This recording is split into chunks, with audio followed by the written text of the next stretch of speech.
ಮಾಡ್ತಾರೆ, ವಿಶೇಷ ಚೇತನರ ಅದನ್ನ ಕಾರ್ಯರೂಪಕ್ಕೆ ತರಲಿಕ್ಕೆ ನೀವು ಮಾತ್ರ ಸಾಧ್ಯ. ಸಂಬಂಧಪಟ್ಟ ಸೊ ನೀವೆಲ್ಲ ಸೇರಿದಾಗ ಆಗ ನಮಗೂ ಕೆಟ್ಟ ಹೆಸರು ಬರ್ತದೆ. ನಾವು 5 ವರ್ಷಕ್ಕೊಂದ್ಸತಿ ಚುನಾವಣೆಗೆ ಹೋಗೋರು, ಜನರ ಆಶೀರ್ವಾದ ಪಡೆಯಕ್ಕೆ ಹೋಗೋರು. ನಾವು ಹಲವು ನಿಮ್ದು ಏನಿಲ್ಲ, ಕೊನೆಗೆ ಸೇರಿದ ಮೇಲೆ ಕೊನೆವರೆಗೂ ಕೂಡ ಹೆಂಗೋ ನಿಭಾಯಿಸಿರುವ ಈ ಸಮಾವೇಶ. ಸೊ ಅಂತ ಅವಕಾಶ ಇವತ್ತು ತಮಗೆ ಭಗವಂತ ನಿಮಗೆ ಕೊಟ್ಟಿದ್ದಾನೆ. ಸಮಾವೇಶದಲ್ಲಿ ಸೊ ಒಳ್ಳೆ ಉದ್ದೇಶವನ್ನು ಮಾಡಿ ಜನರ ಸೇವೆಯನ್ನು ಮಾಡಿಕೊಂಡು ತಾವೆಲ್ಲ ಹೋಗಿ. ಮುಖ್ಯಮಂತ್ರಿ ಡಿ.ಕೆ. ಸೊ ತಮಗೆ ಬಹಳ ಪವಿತ್ರವಾದಂತಹ ವಿಚಾರ. ಬಾಬಾ ಸಾಹೇಬ್ ಅಂಬೇಡ್ಕರ್ ಹೇಳ್ತಾರೆ, ಇತಿಹಾಸ ಮರ್ತವನು ಇತಿಹಾಸ ಸೃಷ್ಟಿ ಮಾಡ್ಲಿಕ್ಕೆ ಸಾಧ್ಯ ಇಲ್ಲ ಅಂತ. ಹಂಗೆ ಹಿಸ್ಟ್ರಿ ಬಹಳ ಮುಖ್ಯ. ಬೆಂಗಳೂರು ಅರಮನೆ ಇವತ್ತು ಬೇಕಾದಷ್ಟು ಈಗ ರಾಮನ ತಂದೆ ದಶರಥ ಮಹಾರಾಜ, ಸಮಾವೇಶ ಹಾಗೂ ರಾಮನ ಬಂಟ ಆಂಜನೇಯ, ಈ ಕುರಿತು ರಾಮನ ತಂದೆ ದಶರಥ ಮಹಾರಾಜನ ದೇವಸ್ಥಾನ ಎಲ್ಲೂ ಕೂಡ ಇಲ್ಲ. ಸರ್ಕಾರಿ ನೌಕರ ಸಂಘ ಈಗ ನಾ ಬೆಂಗಳೂರಿಂದ ಮೈಸೂರಿಗೆ ಹೋಗ್ಬೇಕಾದ್ರೆ ಒಂದು 25-30 ಕಡೆ ಆಂಜನೇಯ ಇದ್ದಾರೆ. ಯಾಕೆ? ಸಮಾಜದಲ್ಲಿ ಯಾರು ಸೇವೆ ಮಾಡ್ತಾರೆ ಸಮಾಜ ಅವನ್ನ ಗುರುಸ್ತದೆ. ಇಲ್ಲ ಅಂದ್ರೆ ಯಾರು ಗುರುಸ್ತಾರ? ಯಾಕೆ ಆಂಜನೇಯ ಎಲ್ಲ ಕಡೆ ನೋಡಿದಿರಲ್ಲ ನೀವು, ಇಲ್ಲಿಂದ ಹಿಡಿದು ಇಲ್ಲಿ ಗಾಳಿ ಆಂಜನೇಯ ತಿರ್ಗಾ ಕೆಂಗೇರಿತಾವು, ತಿರ್ಗಾ ಅಲ್ಲೆಲ್ಲ ಬಿಡದಿ, ಮುಂಚಿತವಾಗಿ ರಾಮನಗರ, ಕೆಂಗಲ್ಲು, ಅಲ್ಲಿ ಹೋಗ್ಬೇಕಾದ್ರೆ ಎಲ್ಲ ಟೆಂಪಲ್ ಎಲ್ಲ ಕಡೆ ಆಂಜನೇಯ ಇಟ್ಕೊಂಡ್ಬಿಟ್ಟವ್ರೆ. ಮುಖ್ಯಮಂತ್ರಿಗಳು ಯಾಕೆ? ರಾಮನ ತಂದೆ ದಶರಥ ಮಹಾರಾಜ ರಾಮನ ಶಿಷ್ಯನ ಇಟ್ಕೊಂಡವ್ರೆ, ರಾಮನ ಬಂಟನ್ ಇಟ್ಕೊಂಡವ್ರೆ. ಸಮಾಜ ಯಾರು ಸೇವೆ ಮಾಡ್ತಾರೆ ಸಮಾಜ ಅವ್ರನ್ನ ಗುರುಸ್ತದೆ. ಹಂಗೆ ನೀವು ಕೂಡ ಸಮಾಜಕ್ಕೆ ನಿಮ್ಗೆ ಅವಕಾಶ ಸಿಕ್ಕಿದಾಗ ನೀವು ಕೂಡ ಆ ದೃಷ್ಟಿಯಲ್ಲಿ ನೀವೆಲ್ಲ ಕೂಡ ಕೆಲಸವನ್ನು ಮಾಡ್ಕೊಂಡು ಹೋಗ್ಬೇಕು. ಸೊ ಒಂದು ಈಗ ಬೇರು, ಈಗ ನಾನು ಬೇರ್ ಬಗ್ಗೆ ಮಾತಾಡ್ತಿದ್ದೆ. ಬೇರಿಲ್ಲ ಅಂದರೆ ಮರಕ್ಕೆ ಧೈರ್ಯ ಬರೋದಿಲ್ಲ. ಸೊ ಬೇರಿಲ್ಲ ಅಂತಂದರೆ ಮರ ಉಳಿಲಿಕ್ಕೆ ಸಾಧ್ಯ ಇಲ್ಲ. ಹಂಗೆ ಮನುಷ್ಯನಿಗೆ ನಂಬಿಕೆ ಇಲ್ಲ ಅಂದರೆ ಸಂಬಂಧಗಳು ಉಳಿಲಿಕ್ಕೆ ಸಾಧ್ಯ ಇಲ್ಲ. ಹಂಗೆ ಇವತ್ತು ನಾನು ನಿಮ್ಮ ಈ ಸರ್ಕಾರಿ ನೌಕರ ಸಂಘದ ಅಧ್ಯಕ್ಷಗಳನ್ನ, ಪದಾಧಿಕಾರಿಗಳನ್ನ ನೂತನವಾಗಿ 5.5 ಕೋಟಿ ಏನು ನಮ್ಮ ನೌಕರಿದ್ದೀರಿ, ನೀವು ಕರ್ನಾಟಕ ರಾಜ್ಯದ 7 ಕೋಟಿ ಜನರನ್ನು ಪ್ರತಿನಿಧಿಸ್ತಾ ಇದ್ದೀರಿ. ನಾವೆಂಗೆ ನಮ್ಮ ಪ್ರಜಾಪ್ರಭುತ್ವದ ವ್ಯವಸ್ಥೆಯಲ್ಲಿ ನಾವೊಂದು 300 ಜನ 225 ಜನ ಶಾಸಕರು, 75 ಜನ MLCಗಳು ಪ್ರತಿನಿಧಿಸ್ತಾ ಇದ್ದೀವೋ, ಹಂಗೆ ನಿಮಗೂ ಕೂಡ ಭಗವಂತ ಇಂಥ ಒಂದು ದೊಡ್ಡ ಅವಕಾಶವನ್ನು, ದೇವರ ಕೆಲಸವನ್ನು, ಜನರ ಸೇವೆಯನ್ನು ಮಾಡೋವಂಥ ಅವಕಾಶ ಕೊಟ್ಟಿದ್ದಾನೆ. ಆ ಅವಕಾಶವನ್ನು ಸರಿಯಾದ ರೀತಿಯಲ್ಲಿ ತಾವು ಮಾಡಬೇಕು. ನಾನು ಒಬ್ಬ ಉಪಮುಖ್ಯಮಂತ್ರಿ ಆಗೋ ಜೊತೆಗೆ ನಿಮ್ಮ ಜೊತೆಯಲ್ಲಿ ನಾನು ಕೂಡ ಒಬ್ಬ ಪ್ರಾಮಾಣಿಕವಾಗಿ, ನಾನು ಕೂಡ ನನ್ನ ಬದುಕು, ನಾನು ಯಾವಾಗಲೂ ಕೂಡ ಯಾರು ಏನು ಯೋಚನೆ ಮಾಡ್ತೇನೆ ಅನ್ನೋದು ಮುಖ್ಯ ಅಲ್ಲ. ನನ್ನ ಆತ್ಮಸಾಕ್ಷಿ ನನಗೆ ಒಪ್ಪಬೇಕು, ಆತ್ಮಸಾಕ್ಷಿ ಒಪ್ಪಬೇಕು. ನಾನು ಆಗಾಗ ಒಂದು ಮಾತು ಹೇಳ್ತಾ ಇರ್ತೀನಿ, ಮನುಷ್ಯನ ಹುಟ್ಟು ಆಕಸ್ಮಿಕವಾದ್ದು, ಸಾವು ಅನಿವಾರ್ಯ, ಜನನ ಉಚಿತ, ಮರಣ ಖಚಿತ ಅಂತ. ಈ ಹುಟ್ಟು ಸಾವಿನ ಮಧ್ಯದಲ್ಲಿ ನಾವು ಏನು ಮಾಡ್ತೀವಿ ಅದು ಭಾಳ ಮುಖ್ಯ ಅಂತೇಳಿ.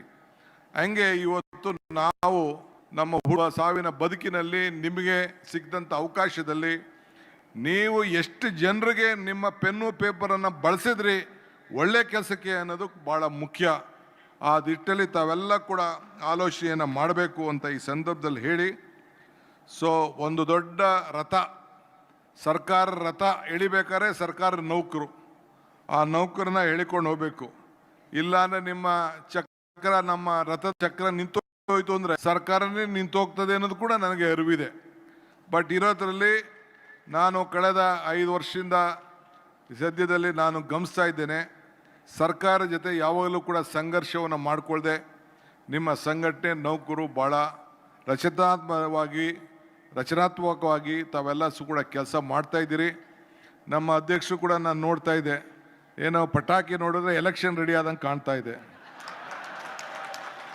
ಅವರ ಆಚಾರ ವಿಚಾರ ಭಾಷಣ ಅವಾಗ ಎಲ್ಲ ನೋಡಿದ್ರೆ ಏನು ಎಲೆಕ್ಷನ್ ರೆಡಿ ಆಯ್ತು ನೋಡ್ತಾ ಇದ್ರಿ.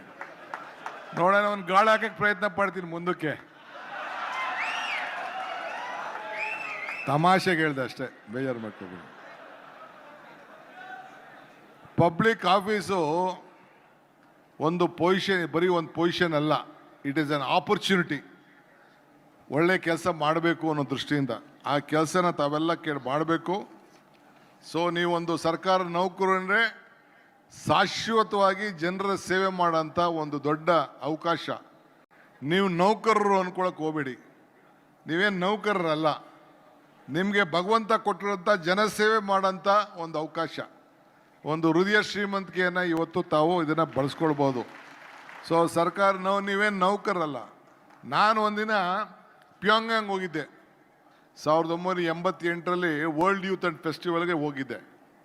ಅಲ್ಲಿ ಹೋದಾಗ ನಾನು ಯಾರೋ 3-4 ಜನ ಇತ್ತು. ಒಂದು ಹೆಣ್ಮಗಳು ಭಾಳ ಲಕ್ಷಣವಾಗಿದ್ಲು. ಅವಳು ಟ್ರಾಫಿಕ್ ಪೊಲೀಸ್ ಕೆಲಸ ಮಾಡ್ತಾಯಿದ್ಲು. ನಾನು ಅವಳನ್ನ ನಿಲ್ಲಿಸ್ಬಿಟ್ಟು ಒಬ್ಬಳೇ ಇಡೀ ಸರ್ಕಲಲ್ಲಿ ಭಾಳ ದೊಡ್ಡ ಸರ್ಕಲ್ಲು, ಒಬ್ಬಳೇ ಹೆಣ್ಮಗಳು, ಅವಳು ಮಾಡ್ತಾಯಿದ್ಲು. ಎಲ್ಲ ಆದಮೇಲೆ ನಾನು ಸೈಡಿಗೆ ಕರೆದೆ, ಮಮ್ಮ ಇಲ್ಲಿ ಅಂತ. ಬಂದರು. ನಿನಗೆ ಎಷ್ಟಮ್ಮ ಸಂಬಳ ಅಂತ ಕೇಳಿದೆ. ಅವಳಿಗೆ ಕೋಪ ಬಂದ್ಬಿಡ್ತು.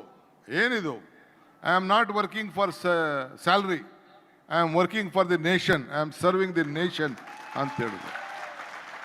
ನಾನು ಆಯ್ತವ, ತಪ್ಪಾಯ್ತು ಕಣವ ಅಂತ ಅಂದ್ಬಿಟ್ಟು ಅವಳು ಕೈ ಮುದ್ಬಿಟ್ಟು ಬಂದೆ. ಹಂಗೆ ನೀವು ಈ ದೇಶಕ್ಕೆ, ಈ ಸಮಾಜಕ್ಕೆ ಸೇವೆ ಮಾಡ್ತಾ ಇದ್ದೀರಿ ಅನ್ನೋ ಒಂದು ಮನೋಭಾವ ನಿಮ್ಮ ಕುಟುಂಬಕ್ಕೆ ಮಾತ್ರ ಅಲ್ಲ.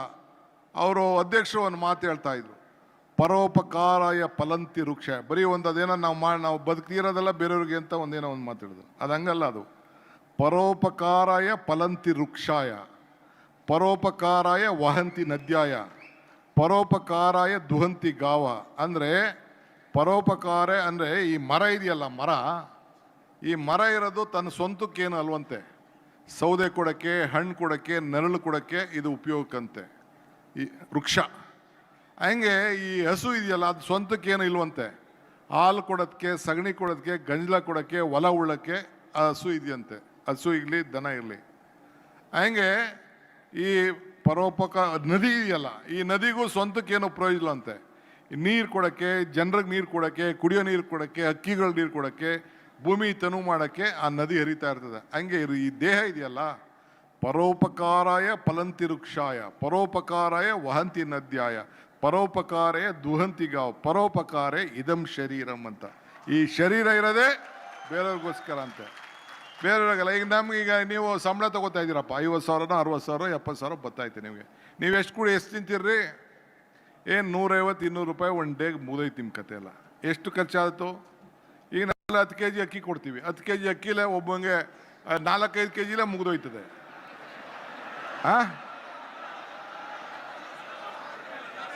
ನಿಮ್ಗಲ್ಲ ಕಣಿಯ, ಜನಕ್ಕೆ, ನಿಮ್ಗಲ್ಲ ನಾನು ಹೇಳ್ತಾ ಇರೋದು. ಜನಕ್ಕೆ ಏನಿಲ್ಲದೆ ಬಡವರಿಗೆ 10 kg ಕೊಡ್ತಾ ಇದ್ದೀವಿ.